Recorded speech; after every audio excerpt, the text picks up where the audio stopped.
I'm Mary Harris. I'm the host of What Next. And I'm Lizzie O'Leary. I'm the host of What Next TBD. We are so thrilled to be here. Our shows come out 6 days a week. It's a lot of news. It feels like eating an elephant a lot of the time. My show focuses on news and politics. Lizzie focuses on tech, and basically those things have merged in all kinds of ways. So many fun ways. Yeah. We've done this for how long? We actually were just doing the math on this. We have done this for 7 years. Yeah. But okay, so here's something a lot of people do not know, which is actually we have known each other for way longer than that, more like 25 years. At least 25 years. Not to date ourselves. It's kind of dating ourselves. Kind of dating ourselves. We met at ABC News. We worked at World News Tonight with Peter Jennings. Yeah. We were peons together.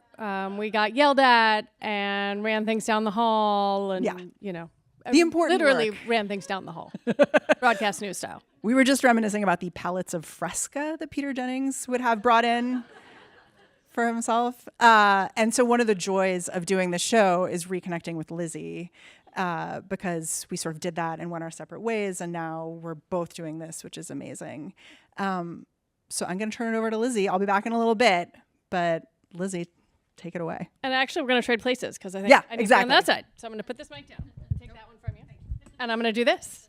I am so happy to be here and so happy to be with Mary. And like Mary said, my show focuses primarily on technology, power, and the future, and how those things intersect. And who better to talk about those things with than the president of MIT. So I am going to bring out Sally Kornbluth, who is the 18th president of the Massachusetts Institute of Technology. She's a cell biologist. She taught at Duke for 2 decades before becoming its first woman provost. Then in 2023, she came to MIT. Her tenure has overlapped with this other president, who has probably made her job more interesting, somewhat more complicated. We are going to unpack that. Sally Kornbluth, come on out.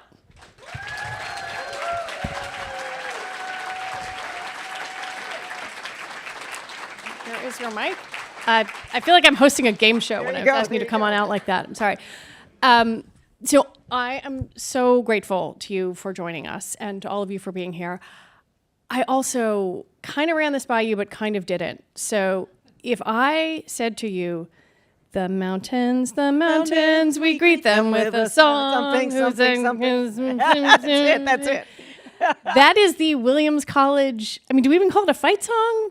Song? I don't know. No. I don't know what it is, but it rang in the bell tower, and you and I are both Williams College alums. Indeed. And it is a small but mighty group of people. Exactly. None of whom know the lyrics to that song. None of whom know the lyrics at all. So we have somewhat limited time tonight, and there are so many things I could ask you. I could ask you kind of about moving from the lab to administration, but what I really want to ask you about is assuming the mantle of president of MIT. You came about 3 years ago. This has been a big 3 years. President Trump and his allies are presiding over really an onslaught on research funding. I don't know what I'm trying to say there. And on higher ed, and on science in general. As someone who is in charge of an organization that really sits in the middle of the Venn diagram of all of these things, how you doing? Well, how much time we have. One thing I'll say is, look, the thing that really struck me when I came to MIT and strikes me every single day is the stuff that's going on there is amazing. The science, the engineering. I mean, seriously, every day I hear something that makes my jaw drop, and that makes the whole thing worthwhile. But we're in this incredible time of uncertainty. It's like every day there's a wave coming in, and you're trying to figure out what's going on. And what we're trying to do is, first of all, keep the science robust, and that means looking for sources of funding. I mean, obviously, one of the onslaughts is cutting in our research funding. Yeah. Another thing is just the general public attitude towards higher education and science isn't great. So I think as one of the top institutions in the world, it's part of our responsibility to articulate the importance of science. And then behind the scenes, I and many other presidents, I'm in DC all the time now. I mean, I want to speak to congressmen and women, senators, people in the executive branch to explain the importance of what we're doing. So, Do they listen to you? It's hard to tell sometimes. I think about it as sort of erosion, like drip, drip, drip. And so we do see action on some things. Like recently, the appropriations were not nearly as bad as we thought. Science funding, of course, they have to release the money to us. That's a whole nother issue. But, I feel like it's kind of, since it's March Madness and I was at Duke for so long, it's, we have to do zone coverage and man-to-man. And, it's just sort of constant. So you mentioned DC. I obviously have to ask you about the 2023, the December campus anti-Semitism hearings. Yes. Every other college president who was there is no longer in that job. Why did you keep yours? How did you keep yours? So, obviously there's a whole host of reasons, but the main thing was our board, known as the corporation at MIT. They had just hired me, and they were super supportive. First of all, they watched the whole hearing. So that, end kind of gotcha thing that, the made Elise Stefanik soundbite exactly. stuff. Yeah. Not to hawk her book, but she has a book coming out about it called Poisoned Ivies. But anyway, got to give her a little credit for title. But the thing about it is if you listen to the whole, 4 or 5 hours of it, I think they realized that at least the corporation at MIT and the MIT community realized that what I said was sensible, but that still would not have saved me if the corporation hadn't come out right away and said, we're not firing her, go away. And they've been supportive the whole time. I mean, it's incredible, and we're very aligned, so it's made it, a pleasure to work with them. I want to ask you about sort of two different actions that you and MIT have taken vis-a-vis the Trump administration. MIT is one of 11 universities that sued the administration last May after it tried to slash National Science Foundation research funding. Where is that suit right now? So all of the initial round of suits, we, quote, won. Mm-hmm. A lot of those initial suits were about indirect cost rate. So, which sounds obscure, but this is like the lifeblood of how you operate every day. I joke around that, we run a nuclear, reactor, and you really don't want, Joe next door, like, taking care of it. You need money for the infrastructure, you need people. So a lot of what goes on at MIT just requires a lot of sophisticated equipment, facilities, et cetera. And so, we basically were engaged not just as individual institutions, but as part of the AAU, which is the American Association of Universities, in fighting these things. And we actually succeeded in the suits, but also in the appropriations legislation that just came down, at least for the next year, those indirects were held at their current level. So it'll come around again. So it's just a constant. I'll say one other thing about the lawsuits, which is the reason the AAU were doing these suits, and they really wanted a school in Massachusetts to be a lead on it because they wanted a Massachusetts jurisdiction. Oh, I see. That was the court that they wanted to be in. Exactly, because, a very friendly pro-science jurisdiction. So let's talk about the compact that the Trump administration wanted 9 colleges to sign. You went first. You were the first university president to say, shove it. Well, that was the first draft. But what was that moment like? I mean, that must have actually been frightening. Well, seriously, when I got this, I just thought, there's no way I'm signing this thing. And, again, we were super lucky in our corporation. I called the chair of the corporation, Mark Gornberg. I said, Mark, I'm not going to sign this. And he goes, Sally, who's going to make you sign that? I mean, it was just and in terms of coming out first, there was a reason that I wanted to not, everyone was like, why didn't you all band together? And the reason is because the things we said in our response to the compact were very specific to the situation of MIT. So it was all about the compact. For those of you who didn't see it, were really a bunch of, things we should adhere to, particular behaviors, et cetera. And the notion caps on foreign students. Yes, all kinds of things. And the notion was that if we adhered to those things, we would get, quote, preference in funding. And our position was, thanks but no thanks. We'll compete with the best of them. We don't want preference. We want to be awarded funding based on our merit. And the things we said about MIT, no legacy admissions, no development-based admissions, free tuition for anybody under 200K, 87% of the students graduating with no debt, et cetera, et cetera, et cetera. I could go on and on. But they were things that I could say really robustly at MIT that linked to the notion of meritocracy being our pure driver. And so I just felt, we had to get out there and say that. Do you think it also, from a messaging standpoint, those aspects of MIT made it easier to say, look, you're preaching meritocracy, this is what we're doing? Yeah, exactly. I mean, preaching meritocracy. Yeah, I think, the way people define meritocracy in different ways, and I wanted to have the opportunity to show what we mean by meritocracy. That was one thing. The other thing is this whole array of schools, it's hard to know exactly how they put together that list. Yeah. But there was one really interesting element in the whole thing that also made it easy to convince those around us that we should go and move, was that Brown and Penn were on the list. Brown and Penn had just made a deal with the administration. So it brought forth the notion, well, how can you make a deal if they're not going to adhere to the deals? And it What's was the right point in of front making the deal? Exactly. We weren't going to make a deal anyway, but I think it was a compelling argument. MIT has a lot of international students, more on the grad student side. Is it some 40%? Yeah, on the grad student side. You've had some students and postdocs have their status revoked, their immigration status revoked. You've also had one student sue. What is the mood like with your international students right now? It's variable, but I will say, the watchword of uncertainty, which permeates a lot of what we're doing, is especially true for the international students. So it's the international students, even those who are here with legitimate visas, et cetera, I should emphasize, because obviously the students who are really worried about interaction with ICE, et cetera, are a whole nother group, and we're working, sort of more intentionally with them. But the international students in general are particularly worried, first of all about their ability to stay and complete their degrees.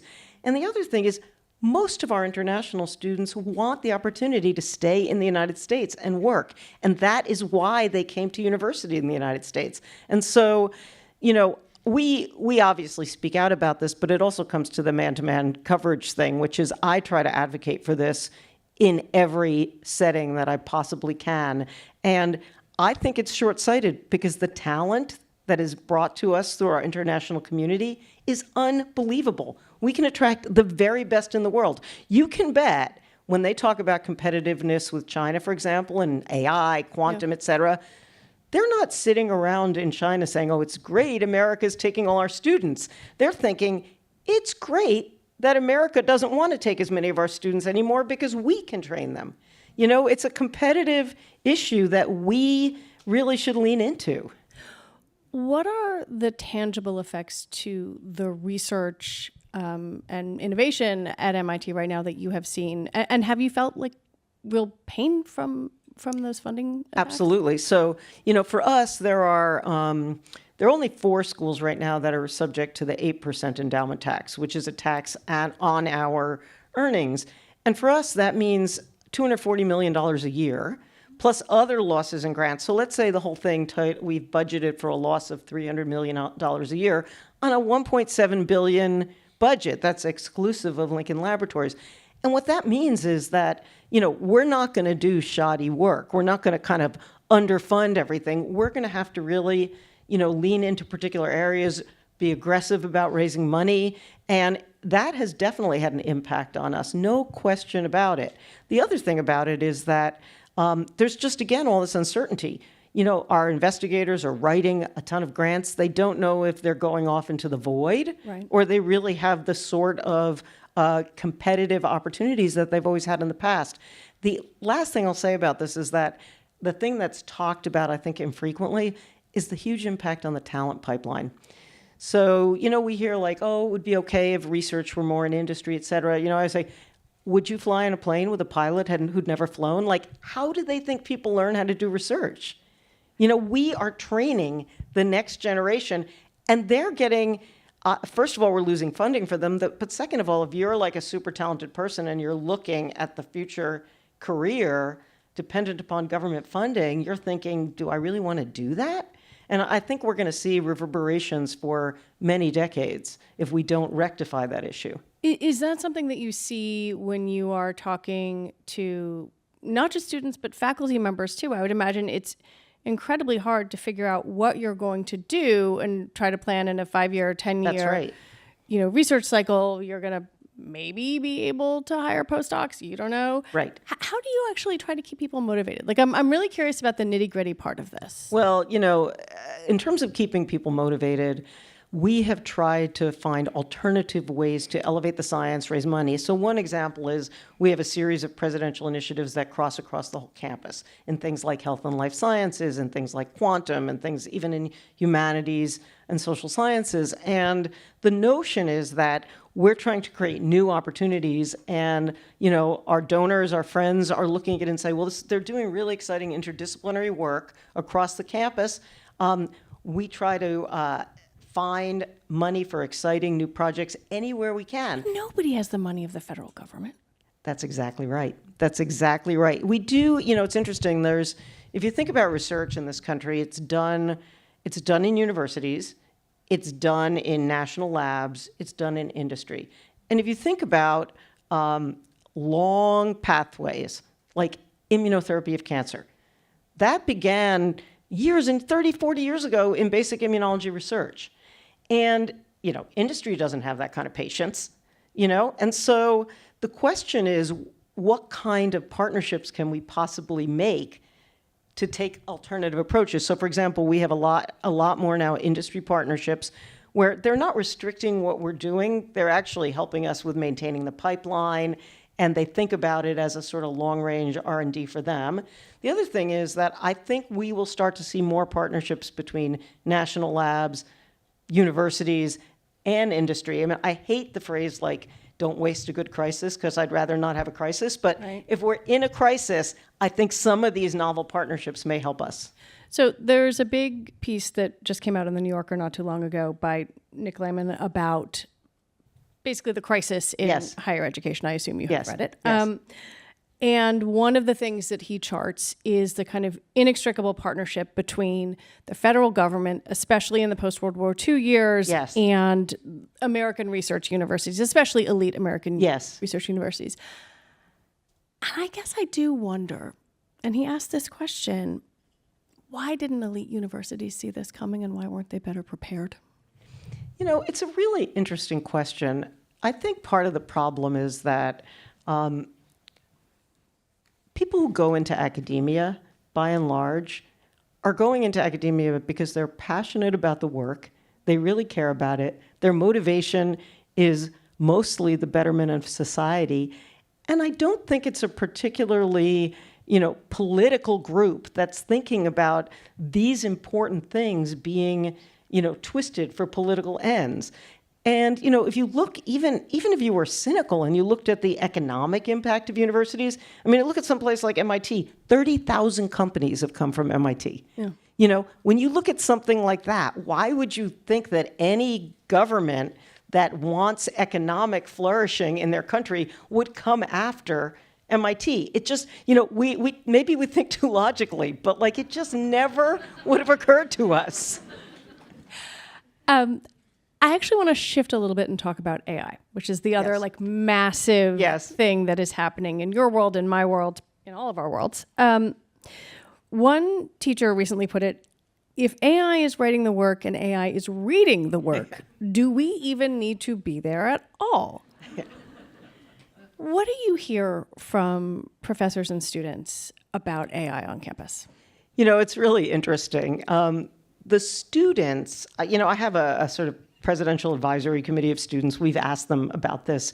And there are two things that are interesting. One is the seniors don't even recognize the freshmen coming in as related to them in terms of their attitudes and their experience. It's happening that fast. It's happening that fast. So that's one thing. The second thing is, though, they're worried in two different ways. One is they actually want to learn the stuff. It's too tempting to rely on AI, and they worry about being overly reliant on AI. But at the same time, they recognize the future in the workplace. And so our fastest growing major is AI and decision making. And when you look at the school at MIT that's really introducing AI into pedagogy, et cetera, most quickly, it's the Sloan School of Management, because their students are coming from the business world and they're seeing firsthand how they need this. So, for us, we're really at a point where we're wondering, is this an inflection point that very much changes our operations entirely in terms of education, in terms of how research is done? And I don't know the answer to that yet, but I will say this: at a place like MIT, we have to focus on the human element. We have to educate. Our students need to know how to write. They need to know how to do mathematics. They need to know how to code. And they have to view AI as something that will augment those capabilities. And so, that's how we're thinking about it. The other thing we're thinking a lot about is physical intelligence. So MIT has always been this hand and head kind of thing, mens et manus, and where robotics and building things. And, that's actually a place where we really have to think about how AI is going to interface with the physical world. So, one of our faculty members had this video. This robot was supposed to learn using AI to pick up a Coke can, go across the kitchen and pour a glass of Coke. But what did the robot do? It picked up the Coke can, turned it upside down, dragged the soda. So there's a lot to be done yet in terms of how AI interfaces with our physical world. And I think our students are very interested in that in terms of their future careers and thinking. Do you use it? I use it for really incredibly trivial things. Like what? So, what should I have for breakfast if I want, this number of calories, and I'm a diabetic, if I want this number of carbs? It's great for planning things like that. I use it for planning trips. Forget about, where should I stay? But I also use it, I'll give you a good example.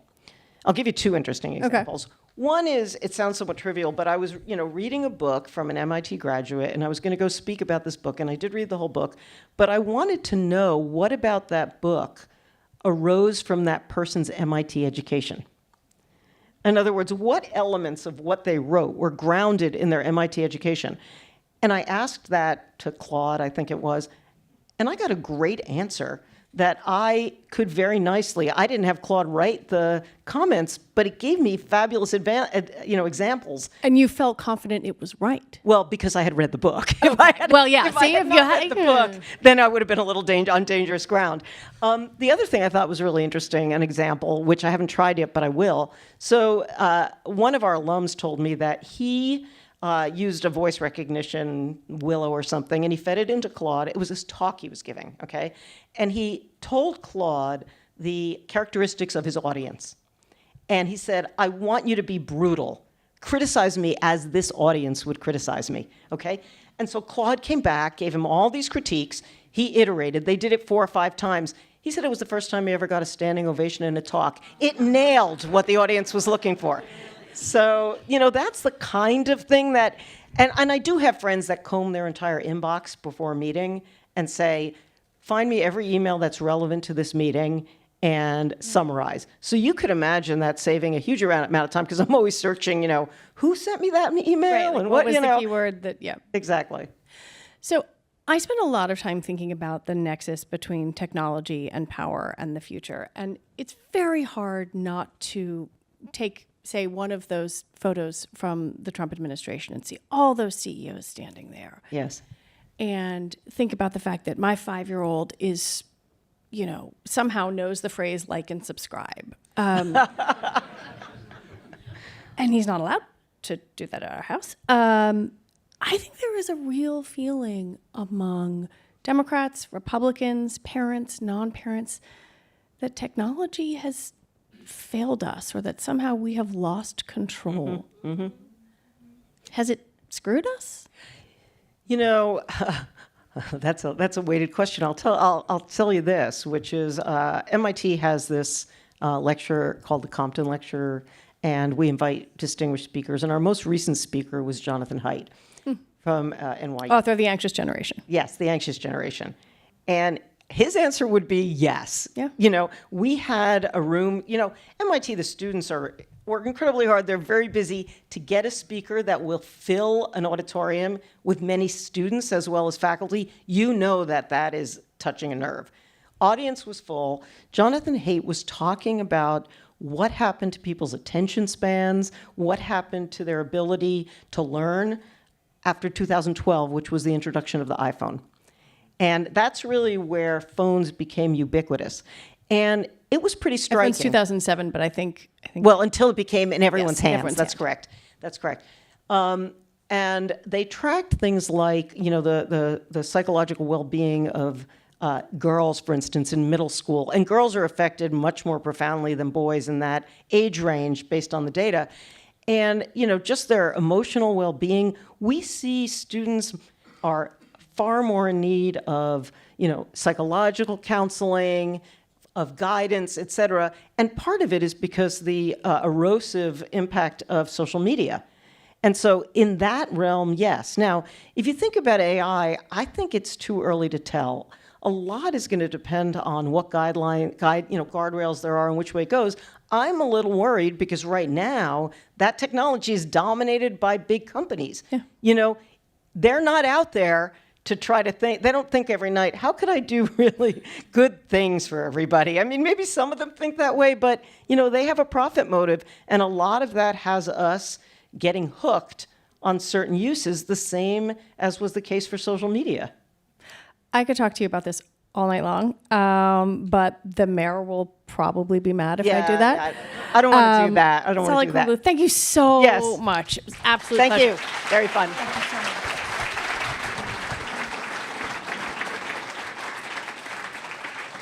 I am going to lurk here for just a moment. Thank you, Sally. I really appreciate it. And bring my friend Mary back up.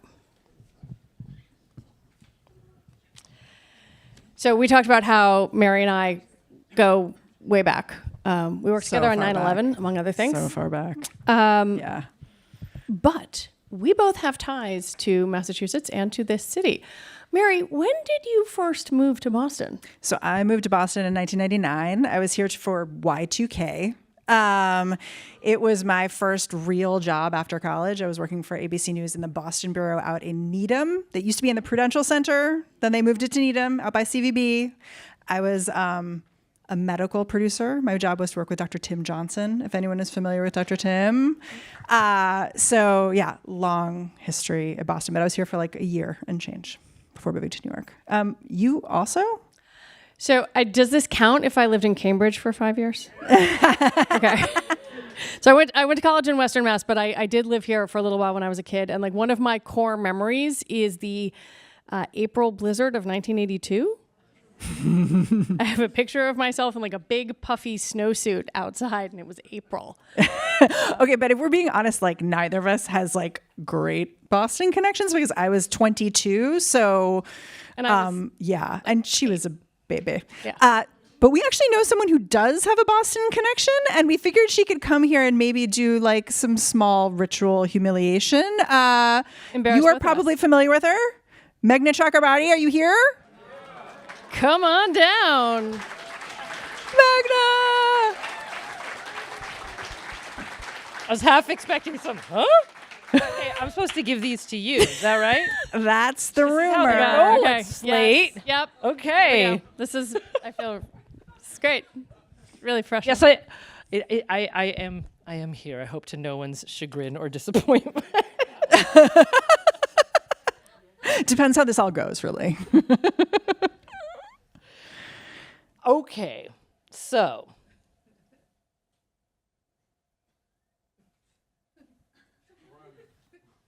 now I'm just thinking how many extra hard questions to give you because we are here. Should we explain what we're doing though? We are here. So we are here to test our wonderful host's knowledge. Or lack thereof. Or no. I think they'll do pretty well because I am your exciting host, not only of On Point, but apparently today I have a new career as a game show host because we are here to play Who Wants to Be a Wicked Good Bostonian? Me.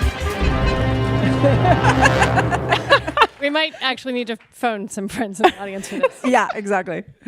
Okay. By the way, just because we're about hardcore journalism and fact checking, I have to 100%. fact check you guys a little bit. I have lived here for half my life now, but as I learned when I first arrived back in 1999, that because I cannot claim any indigenous ancestry, nor have my family been here for 5, 6, 7, 10, 12, 13, 14 generations. Technically, I am not a Bostonian.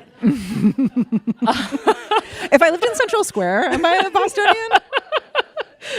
But I think I know, after a couple of decades, I think I might know a little bit of something. Okay, so I'm going to ask you guys a bunch of questions.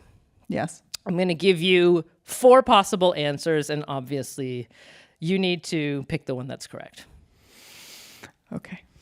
You ready for this? And actually, I think I gave you those. So are you going to like squeeze for This the is, I think, what I answers? do if I have the answer. Is it? Okay, yeah. Yeah. That's not really giving me a lot of confidence. Like what?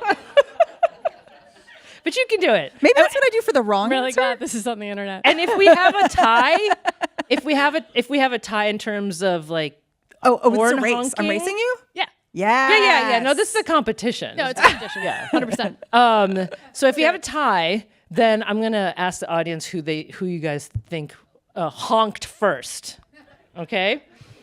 So here we go. We'll start with an easy one. What song do Red Sox fans sing at every Red Sox game? I didn't even give you the answers yet. Do you know the answer? Well, I mean, Do it. It's Sweet Caroline. Yay! Your other options were going to be High Hopes. I'm really competitive. I love it. Your other options were going to be High Hopes, Taking Care of Business, and I Love LA. I didn't realize I was supposed to wait for the multiple choice answer. I'm sorry. But actually, those are songs that are played in other ball fields. Taking Care of Business is for the Mets. High Hopes is for the Phillies, and I Love LA is obviously one. I didn't even bother to look up what they play at Yankee Stadium, just so you know. Okay. Question number 2. Okay. And I do have 4 possible answers if you want to wait. Yeah, okay, sorry. Okay? You don't have to. Overachiever. Sorry. Where did the original Boston cream pie come from? A, the Parker House Hotel, 1856.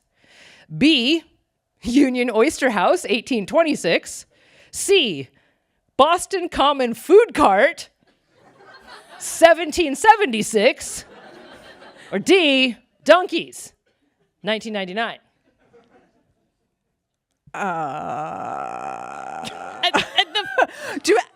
The first one, because I saw her reaction. Okay, so the legend is, yes, that is correct, hurrah. But I thought that was Rolls. Parker House. Anyway. What's the story? Well, I mean, Thank you, woman in the fabulous glasses. apparently the legend is that the Boston cream pie was first served on the hotel's opening night. Oh. And Wikipedia describes it as a cake with custard filling. Lots of other famous people have drifted in and out of the Parker House. Ho Chi Minh, Charles Dickens, Malcolm X. Thank you. And did I hear anyone else? Oh.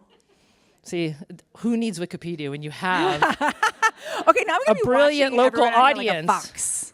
Okay, here's question number 3. Some of you might actually have done this, okay? Harvard students are supposed to do 4 things before graduating. Oh.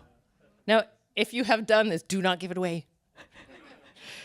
Now, one of them is have sex in the library, which always surprised me because I was like, I thought you're supposed to be studying at Harvard. 2, jump in the Charles River.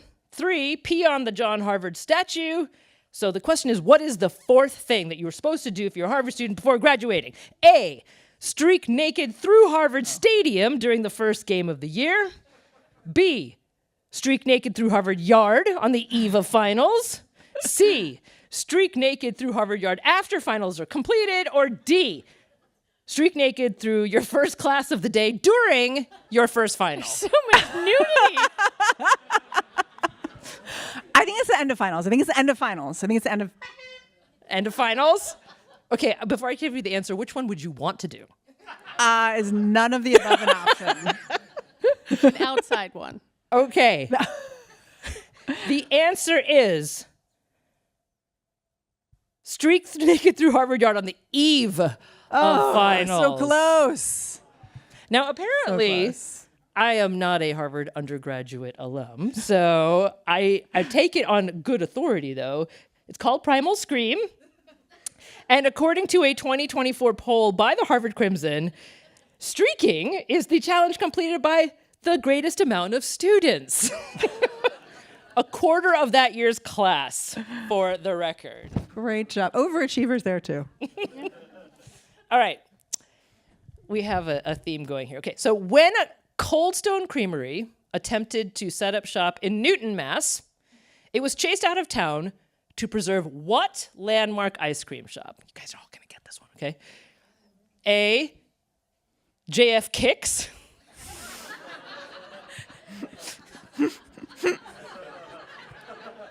That can't be right. B, JQ Snips. C, JP Licks.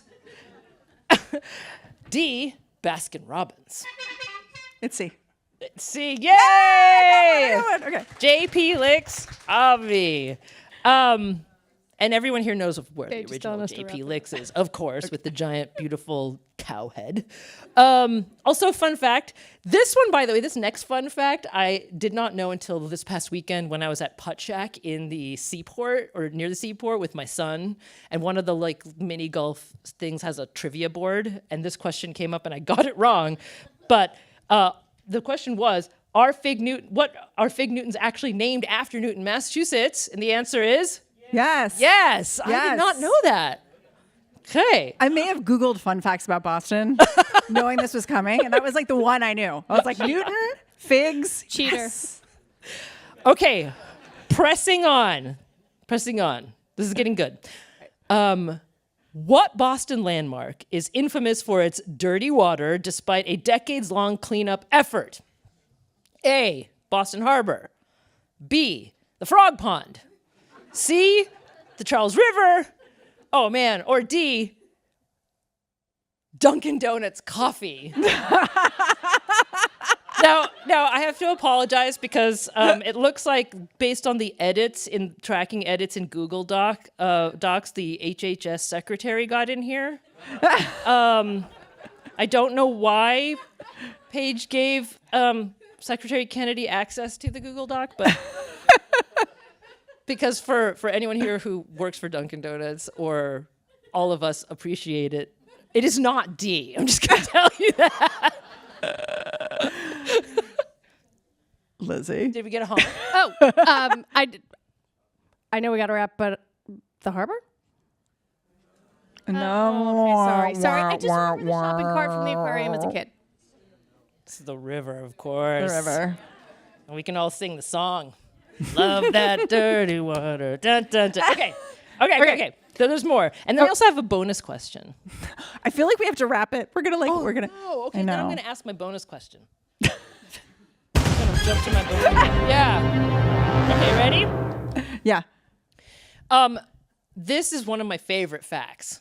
Not just about Boston, but about Massachusetts. Between 1990 and 2010, how many speakers of the Massachusetts House were indicted? Oh. A, 0. B, 2. C, 3. D, 5. I'm gonna go hard or go home. It's gonna be 5. 3. Okay, I was close. We had a hat trick. Between 1990 and 2010, and not only were there 3, they were 3 in a row. Bing, bing, bing. Ding, ding, ding. Congratulations. I love that fact. I don't know why I love that fact so much, but I just do. But anyway, thank you for playing. Magda, thank you How so to Be much a for Wicked Good doing this. Bostonian. I have so many pieces of paper here. Since we ended on a political question, I just want to say that as I step off, thank you so much for inviting me to do this. And also, that was my segue for the next person that's going to grace the stage, who is not going to follow in the footsteps of the three House Speakers and is a terrific representative for the city of Boston. So thank you very much. Thank you. Lizzie, I'll switch with you. All right. We'll switch. We'll swap. I'll take this so the mayor doesn't have to do any little horn honking. Okay, I gotta say, when I was reading up on our next guest, I was like, I really wish I could do phone a friend with her for that last segment, because your mayor, Michelle Wu, when she was initially running for office, she was described as having a photographic memory of the nooks and crannies of Boston. A former city council member said she can tell you the 6 places Albanians socialize in Roslindale. I really clearly could have used that knowledge. Please come to the stage, Mayor Michelle Wu. Thank you so much.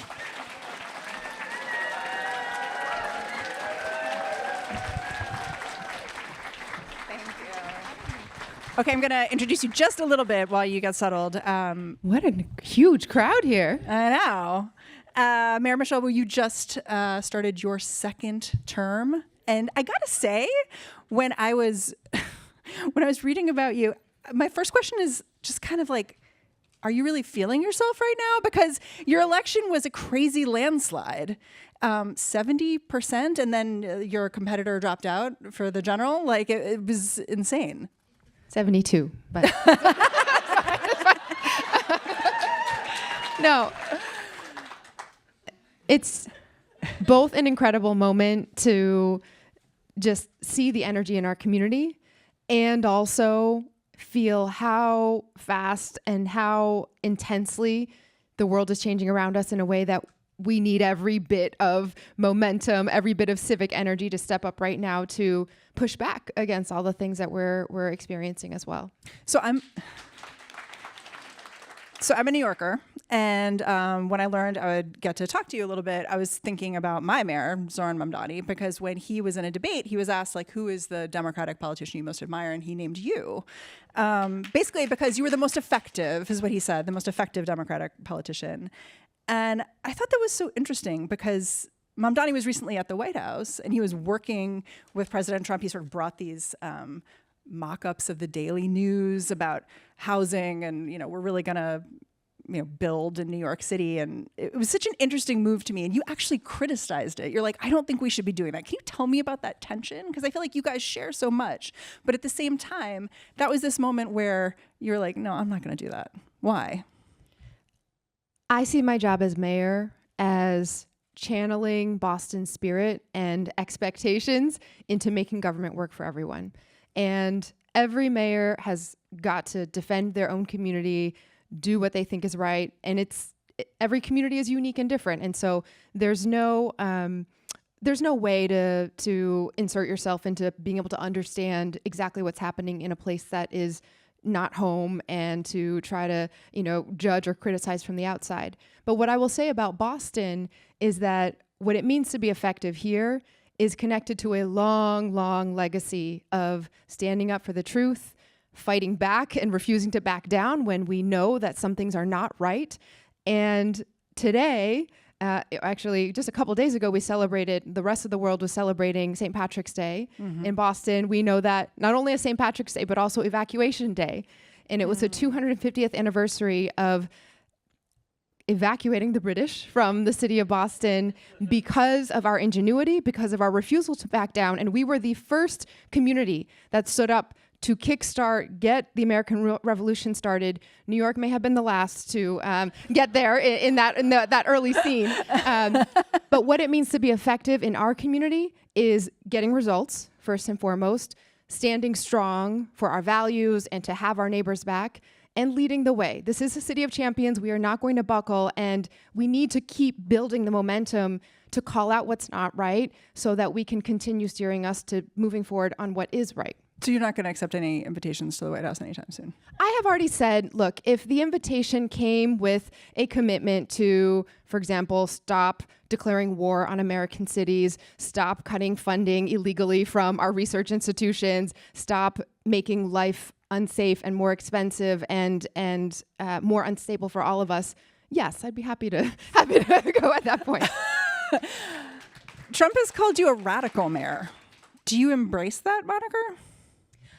You know, you can't be in this job in the world of Elon Musk and TikTok and all of that without being able to kind of shake off any sort of words that are applied. I have 3 kids now, 11, 8, and 1, and there's such a disconnect between my role at home as a mom, trying to make sure they grow up as kind, decent, people who care about their community and are, have manners, things like that. It's hard enough without then having to see all of the examples in the outside world that I'm trying to shield from spilling over into just what does it mean to be a human and care about other humans and interact with other people. And so, the names, the labels, it is what it is. And I think our city focuses on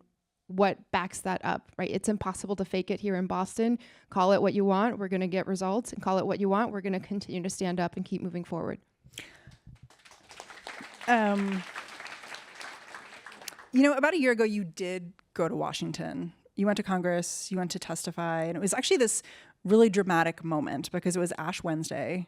You showed up with your baby, you had ashes on your forehead, and you were being grilled, basically, about being a sanctuary city, and other mayors were there. At that hearing, a Republican who was there basically said, I want criminal referrals against this mayor. I want action. Did any of that come to fruition? We continued to engage with the committee a little bit about the information requests that they had also put out in addition to the, it wasn't a full subpoena, let's call it soft subpoena. More than invitation. Is that a legal term? More than invitation. And we provided all of that information and and nothing? That. Wow. I mean, there have been a constant stream of personal attacks, insults, threats, not just to individual elected leaders all across the country, but institutional leaders, university presidents. It's unfortunately dime a dozen these days. Well, it's so interesting because, you were talking about being a sanctuary city, and it was before what we've seen now in Minneapolis and Los Angeles, these sort of surges. You've had surges here too. And I just wonder where you are right now as a mayor, because Boston has been in the crosshairs, has been talked about as a place where surges will occur, more surges. And then we have Speaker of the House, Mike Johnson, who just said the administration is in course correction mode, sort of implying that, okay, we're going to back off now after what happened in Minneapolis, where you saw 2 American citizens killed. Do you believe him when he says that? We've known from the very beginning what this has meant to our communities. From even before inauguration of this federal administration, they were already targeting Boston. Just a few months later, they were threatening to, quote unquote, bring hell to our city. And all of that was also couched in this language of, we are going to make you safer, right? That we need to somehow root out different individuals who happen to be multilingual, multicultural, look different from a certain very narrow box that they believe represent what America should be. And the point of cities, the beauty of cities, is that we are places where people have to come together across differences. When you bring community together across all of our various generations and cultures and languages and ideologies and political views, that's where that creativity and magic happens, of being able to sort through all the various differences and disagreements to actually find where common ground exists. And so when you come and you say you're going to make a community safer by driving us apart, by instilling fear and going after certain segments of the community in order to pit one group against another, we know what that means. And before I went to DC, I spent time preparing with some folks who knew Congress and knew how that went, and I spent time really trying to understand all of the legal precedents so I could have every fact right. But the most important preparation that I did was we spent a lot of time sitting with immigrant community members in our city from What did all they want you to different know? groups. And I asked them, what would you like Congress and the country to know? And they said, you go there and you tell them who Boston is. Don't shrink back. We need to fight back, and we need to protect our community members. And that continues to be what Boston has always stood for. We don't shrink back in times of challenge, because we know that if you put your head down, if you just wait for the harm to pass on to someone to your left or someone to your right, none of us is safe until all of us are safe. And that's been our city's ethos for a very long time. How are you learning from the surges in other places? Because I feel like you've seen tactics change, become more violent, I think. And I wonder if you look at that and it changes how you prepare for what might happen in Boston in the coming months. We unfortunately have already put a lot of time and resources into getting ready for every component of what might happen. Every major city across the country has already had to do this, whether that's the legal piece and having documents drafted and ready to go about what we would do to try to get a stay or get the court to stop something once it does, if and when it would happen, or how we would provide safety and access to food, or being able to get kids to school if families are afraid, or even just managing the physical location of where different actions might take place across the city. And we've taken some actions proactively, right? So we're now we've been in 33 different lawsuits against the Trump administration, some on immigration, some as an amicus brief to support another city's legal action, some on research funding, on and on and on. We've also signed executive orders, and our philosophy in Boston is that we have to stand up and we have to call out what is right and be clear about what that is. But it's also true at the same time that if you are the only one standing out, you are the only one sticking your neck out, and the antidote to authoritarianism, which is based on an inflated sense of fear far greater than the actual authority or law allows, the antidote to that is organizing. It's coalition building. It's everyone coming together and having each other's backs. And so the executive orders that we've signed, making clear how we will protect residents in the case of a surge, we're alongside 6 other Massachusetts communities. We've also banded together with cities all across the country. Yeah, I'm sort of curious about that executive order because you just signed it. It's called the Boston Trust Act. It's a 7-page document, and there's a lot in there. And it's a lot about like making clear what's available to citizens. Like, here's how you would post a sign that says what's private and what's not. Here's when you would call 911 if someone's trying to get warrantless access to your facility. And one of the things in there is about prohibitions against ICE using city property for its operations. And I'm curious how you think about this, because I look at what happened in Minneapolis.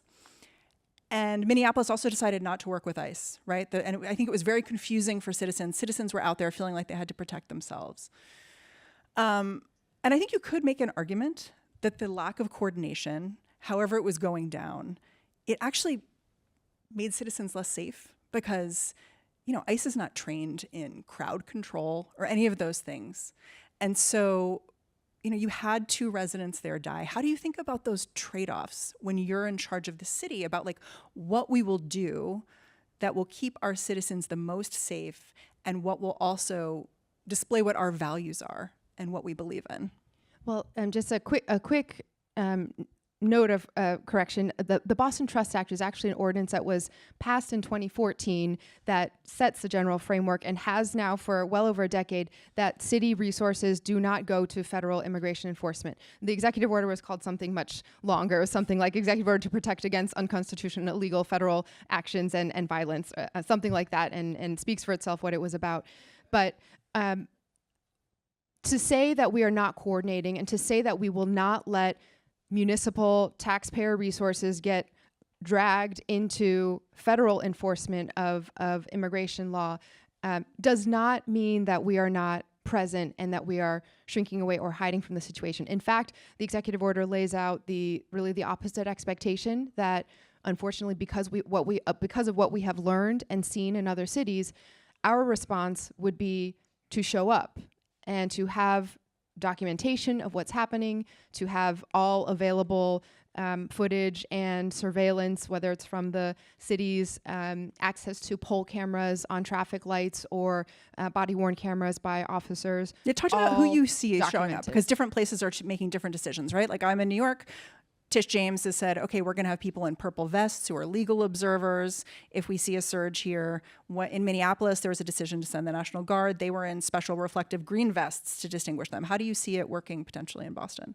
Yeah, so one provision of the executive order, again, across all these communities, is about potential ICE officers or federal agents showing up at someone's door and demanding to go in. And this is following the leaked memo that maybe there was no warrant needed and you could enter any home and carry out what you wanted to carry out. You could basically get an okay from your fellow ICE officers. Exactly. And so our reminder in that ordinance, in that executive order, is that whenever there's anyone trying to potentially break and enter into a home, or if you're afraid that that might happen, you can call 911, you can call your local police department. Our officers would show up and verify what is happening in that situation. It would verify if it actually is ICE officers or people who are part of the federal government, verify if they actually have a warrant, and then again, be there to document and make sure that we're... So you imagine the police sort of working with the citizens, being in a sort of mediating role. We are the birthplace of so many different things in this country. But one innovation that doesn't get talked about as much, alongside being the home of the first public schools, public parks, public libraries, on, is that this city is also where community policing really began. Mm-hmm. The idea that, in fact, safety is based on trust, and safety and trust cannot happen unless you are deeply embedded in the community, in partnership, creating spaces for everyone to know that we are collectively responsible for each other's well-being.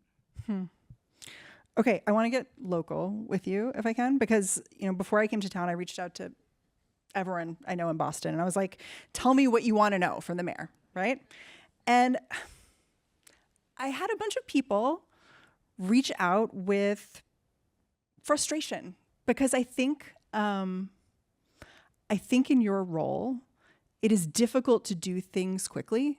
You were mentored by Tom Menino, who was a mayor for 2 decades, and did that intentionally to do a lot of things. I had people talk about, my home ownership taxes are going up and I don't know where they're being spent. There's going to be a soccer stadium built and it's tripled in cost. And I mean, listen, I only lived here for a year, but I lived here in the middle of all the big dig debate. And I feel like this city has a lot of memory of ballooning costs, right? How do you deal with that? The fact that you came with this mandate to change, and some of your constituents, people who voted for you, may feel like that change is coming slowly. What I love most about city government is that you cannot escape accountability. And especially in this city, you can't fake it. You can't just talk the talk. You get confronted at the grocery store or walking your kids to school, and that's how it should be. Does it literally happen all the time? Oh, and that, again, I love it, and I appreciate it. Do you really love it? Because even when someone comes to you, and if it might not feel nice and friendly, even in every moment, it might be a lot of emotion, but even the very act of reaching out to your government, your representative in government, shows that at the core, you still have faith that things will get better if you can just be heard and if you can just be involved in some way. And that, I think, is what is needed to save our entire democracy. How do you talk to those folks? Tell me about one of those interactions. Okay, I will say also, speaking of DC and Congress, it was quite nerve-wracking to be there, especially at that moment in how the administration was unfolding and how silent had been everywhere. But about 5 minutes into that experience, I realized this is not even as intense as a bike lane meeting in Boston, right? I got this, because any one of our neighborhood leaders could be sitting in this seat right now and they would be fine giving it back as well. And that's who we are as a city. So I think the tricky part is that these days it can be really hard to make sure the facts are out there. There's all different information. Every view, every statement gets put out there, and people can have a hard time sorting through what is real and what is not real. And even in some of the things that you just said, there's actually layers of kind of facts getting Nuance. stretched into not quite even being accurate in those framings, but those are the narratives that have taken place. And what we can do is try through every medium possible to put the information out there, to explain, to talk about issues over and over and over again, and ultimately to be present at the neighborhood association meeting or grocery store, wherever, and to have those one-on-one conversations. Well, tell me about one where you've like convinced someone or tried to convince someone. You said you're getting your facts wrong. Tell me about a fact I got wrong and like. So correct it. even on, let's take, actually both those issues are really good. I'm trying to decide the which stadium one. and the stadium and property taxes, both Okay. of them. Which one should I go to? White yeah, Stadium seriously, or ask property taxes? these guys. Property taxes, I'm hearing more. So there is this belief sometimes that a city will decide to whatever they want to charge residents in order to pay for whatever they want to spend on city services, right? And that's how taxes are. And the core truth is there that yes, taxes are there to fund things that we can't otherwise do by ourselves. But in Massachusetts, unlike many other places around the country, no city, including Boston, can just set their own tax rate. We cannot actually, if we wanted to spend more, just increase the amount of taxes we were going to charge. It's all subject to very rigid state law. Prop 2.5 limits tax growth in the property tax, our largest source of revenue, to 2.5% each year. That is, over the life of Prop 2.5, about 43 years, the law has been in effect. On average, 2.5% is 25% lower than the rate of inflation. So even to keep up, cities are having to find ways to cinch that belt even tighter and fund things. The reason why taxes have been going up on residents is because the other part of this very rigid law is that they only distinguish between residential and commercial property. And so when commercial property values fall through no fault of residents, for example, with downtowns going through a lot of changes, Post-COVID.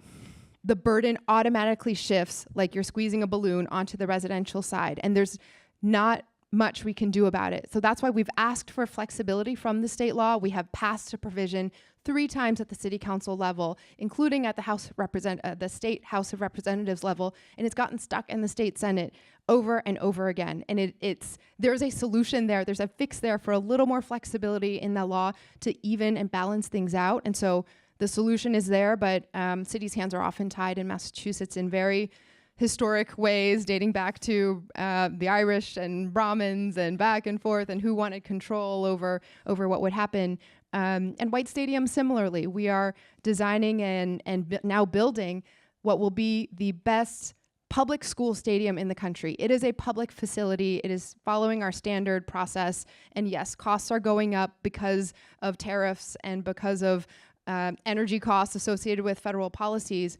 But in this project, from the time we started the process to when the design was completed, we had almost 100 public meetings and conversations.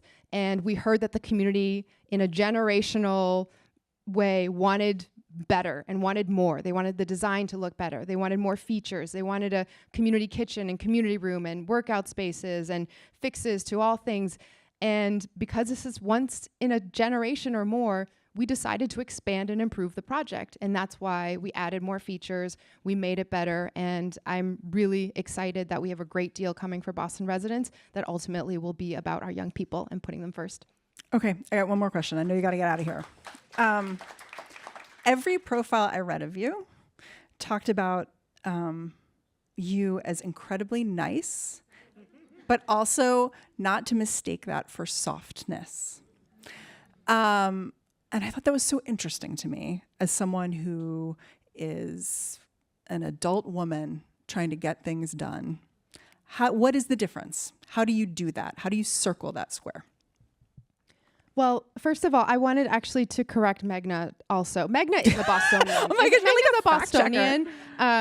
And because I was going to say, I wasn't lucky enough to be born in Boston either. I grew up from in Chicago. Yeah. And so I still have some Midwestern nice in me as well. And I think it's a blend that comes out a little bit.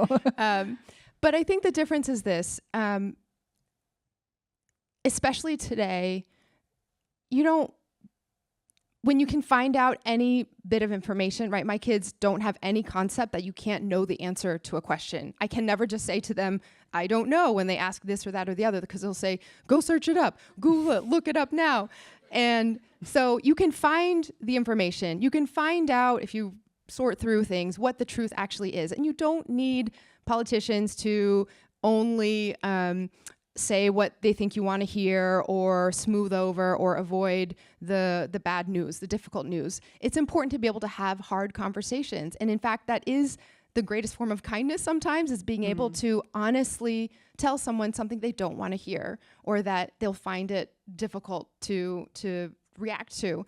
And you can be forceful about your position. You can push back against congressional Republicans who may not be informed about what is actually happening at the ground level, and still do it in a way that ultimately hopes we can still bring people together by recognizing the common good in all of us, the shared humanity. And I think that's maybe a Boston thing too, that, you know, we're not always, there's maybe a little layer of New England gruff on some of us. But at the end of the day, this is a region of the country, and this is a city where people will throw down to help each other. And that core of we're going to stand up to do what's needed, and we're going to stand up to take care of our community. That's who we are. You know what I noticed in that congressional hearing? You just kept talking. Not loudly. You weren't yelling, but you just insisted on continuing to talk and saying what you wanted to say. I have 2 boys who are very chattery. And I think sometimes the best preparation for hard conversations and what I need to do is just being a mom, right? I know how to manage temper tantrums. I know how to think about how to get everyone on the same page who have all different needs at the same time. And, you know, it's not something that I always had or could do or ever thought I would do. I grew up as the oldest kid in an immigrant family, and in the culture that I was raised in, the best praise my parents could give is you're being hengwai, which kind of translates to some sense of like, you know, respectful, quietness, behaving vibes, and talking back or speaking out or rudely interrupting someone was forbidden.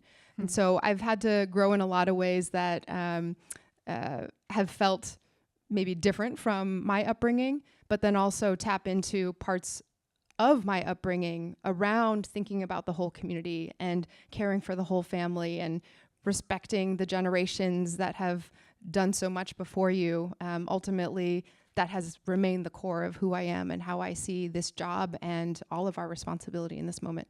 Mayor, I'm so grateful for your time. Thanks for doing it. It's been fun. Thank you.